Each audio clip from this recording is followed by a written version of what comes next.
Hello students, स्वागत है आपका हमारे channel board preparation with Ayush sir में। जैसा कि आप जानते हैं कि टेंस की सीरीज़ में आज हम आपको पढ़ाने वाले हैं फ्यूचर इंडेफिनिट टेंस।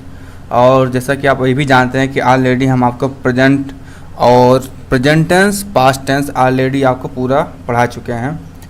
तो आइए बिना समय नष्ट किए हुए हम आगे की ओर बढ़ते हैं। सबसे पहले आप जानते हैं कि किसी भी टेंस को पहचानने के लिए कुछ उसके पहचान होते हैं, कैसे उसको आप ऑब्जर्व करेंगे कि वह कौन सा टेंस है। तो इस बारे में सबसे पहले आपको बताते हैं कि फ्यूचर इंडेफिनिट टेंस जो हमारा है, इसको अगर आपको पहचानना होगा तो इस प्रकार के वाक्यों में काम का होना या करना भविष्य काल में पाया जाता है। वर्ब के अंत में गा, गी, गे आदि शब्द आते हैं। कहने का मतलब ये है कि इसमें जो कार्य होता है, जो वर्क होता है, जो एक्शन होता है, वो फ्यूचर में डिपेंड रहता है। मतलब आप कुछ भी करेंगे वो फ्यूचर में होता है। और लास्ट जो सेंटेंस होता है उसके लास्ट में गा, गी, गे आदि शब्द आते हैं। जैसे कि आपको हम अगर एग्जांपल दें, मैं पत्र लिखूँगा, मैं पत्र लिखूँगा, तो आप इसको ध्यान से अगर देखेंगे तो सबसे पहले लास्ट में यहाँ पर क्या है, गा है, तो इसलिए कौन सा टेंस हो गया, फ्यूचर इंडेफिनिट टेंस हो गया। उसके बाद मैं पत्र लिखूँगा, मैं एक पत्र लिखूँगा, मतलब लिखूँगा मतलब भविष्य के गर्त में है। वह पत्र लिखेगा कि नहीं ये भी नहीं कन्फर्म है, लेकिन जो भी काम होगा वो भविष्य काल में होगा। ठीक है। जैसा कि जानते हैं कि जितने भी टेंस हैं उनका एक अपना हेल्पिंग वर्ब होता है, यूनिक हेल्पिंग वर्ब होता है। और हम बात करेंगे इस टेंस में तो इसमें भी विल और शेल का यूज किया जाता है। विल का यूज कब करेंगे, सिंगुलर के साथ विल का यूज होता है, प्लूरल के साथ भी विल का यूज होता है। लेकिन इसमें दो केस है, आई बी को छोड़कर। जो प्लूरल हमारा है उसमें आई बी को छोड़कर आई बी, बाकी जो शेष है जैसे दे हो गया, यू हो गया, इन सब में क्या होगा, विल का यूज होगा, लेकिन आई बी को छोड़कर। आइए देखते हैं सेल का प्रयोग केवल आई बी के साथ होगा, सेल का प्रयोग केवल आई बी के साथ में होगा। आइए देखते हैं अफर्मेटिव सेंटेंस क्या बोल रहा है हमसे। जैसा कि जानते हैं सेंटेंस में आपको हम अफर्मेटिव सेंटेंस, नेगेटिव सेंटेंस और इंट्रोगेटिव सेंटेंस पढ़ाते हैं। तो अफर्मेटिव सेंटेंस का जो बेसिक रूल है, डायरेक्टली रूल की बात करते हैं। सबसे पहले सब्जेक्ट आता है, उसके बाद उस टेंस का हेल्पिंग वर्ब आता है जो कि यहाँ पर विल और शैल है, उसके बाद फर्स्ट फॉर्म ऑफ वर्ब, उसके बाद ऑब्जेक्ट। अगर हम निगेटिव की बात करें सेम कुछ नहीं है। निगेटिव में क्या होता है, जो निगेटिव सेंटेंस है इसमें क्या होता है कि कोई भी टेंस है उसके हेल्पिंग वर्ब के जस्ट बाद नॉट का यूज हो जाता है, बस, और कहीं कुछ नहीं होता है। जैसा कि आइए हम इसको एक रूल से समझते हैं। जो हमारा निगेटिव सेंटेंस है इसमें वाक्य के बीच में नहीं शब्द का प्रयोग हुआ रहता है, जिसके लिए हम नॉट का लगाते हैं कि सहायक क्रिया प्लस नॉट, हमेशा हेल्पिंग वर्ब के बाद नॉट का प्रयोग होता है। जैसा कि हम जानते हैं कि इसका जो रूल है उसमें ज़्यादा कुछ नहीं है, सब्जेक्ट विल या शैल plus not plus first form of verb plus object. जो ये हमारा हेल्पिंग वर्ब है इसके जस्ट बाद नॉट का यूज करते हैं, बाकी सब सेम अफर्मेटिव जैसा ही है। आइए इसके कुछ हम सेंटेंस की बात करते हैं। पहला सेंटेंस है मैं एक पत्र लिखूँगा। आई प्लूरल है तो शैल, आई शैल राइट अ लेटर, या फिर आई बी के साथ शैल लगता है। आपको ये चीज़ याद होनी चाहिए। हम कल स्कूल जाएंगे, हम कल स्कूल जाएंगे, तो we shall go to school tomorrow. अब यहाँ पर आपको मैं एक चीज़ बता देना चाहते हैं कि जब हम पास्ट टेंस पढ़ रहे थे और जब वहाँ पर कल का शब्द यूज होता था तो उसके लिए हम यस्टरडे लिखते थे, उसका जब हम ट्रांसलेशन करते थे तो हम यस्टरडे लिखते थे। लेकिन जब आप फ्यूचर टेंस पढ़ेंगे या पढ़ रहे हैं इस समय, अगर यहाँ पर कल का यूज होगा तो इसके लिए आप हमेशा टुमारो का यूज करेंगे। किसका यूज करेंगे, टुमारो का यूज करेंगे। और अगर हम शाब्दिक अर्थ पे जाएं तो जो हमारा यस्टरडे होता है, अगर इसके हम शाब्दिक अर्थ पे जाएं तो जो हमारा यस्टरडे होता है, यस्टरडे मीन्स क्या होता है, बीता हुआ कल, यस्टरडे मीन्स क्या होता है, बीता हुआ कल।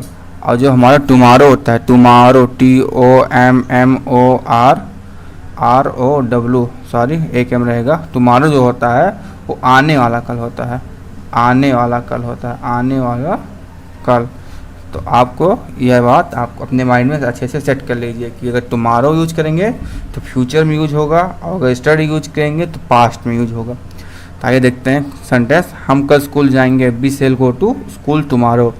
तुम एक किताब पढ़ोगे, you will read a book. सबसे पहले सब्जेक्ट के बाद हेल्पिंग वर्ब, उसके बाद वर्ब, उसके बाद ऑब्जेक्ट। सब आपको पहले से बता दिए, सब आप जानते ही हैं, इसमें बहुत ज़्यादा अपना समय वेस्ट नहीं करेंगे। उसके पिता कल दिल्ली से आएंगे, उसके पिता कल दिल्ली से आएंगे। His father will come from Delhi tomorrow. ये लड़के अगले सोमवार को फुटबॉल का मैच खेलेंगे। दीज बॉयज, अगर कभी भी दीज या दोज या विच या हाउ मैनी ऐसा कुछ आता है तो उनके साथ में जो नाउन है उसको भी साथ में रखते हैं। तो these boys will play a football match next tomorrow. आइए बढ़ते हैं, नेक्स्ट स्लाइड देखते हैं। निगेटिव सेंटेंस का है। निगेटिव सेंटेंस में देखते हैं क्या होता है। बेसिकली वाक्य के बीच में नए शब्द आता है जिसके लिए हम नॉट लगाते हैं, और नॉट का यूज कब होता है, हेल्पिंग वर्ब प्लस नॉट। तो देखते हैं पहला सेंटेंस, मैं कल अलीगढ़ नहीं जाऊंगा।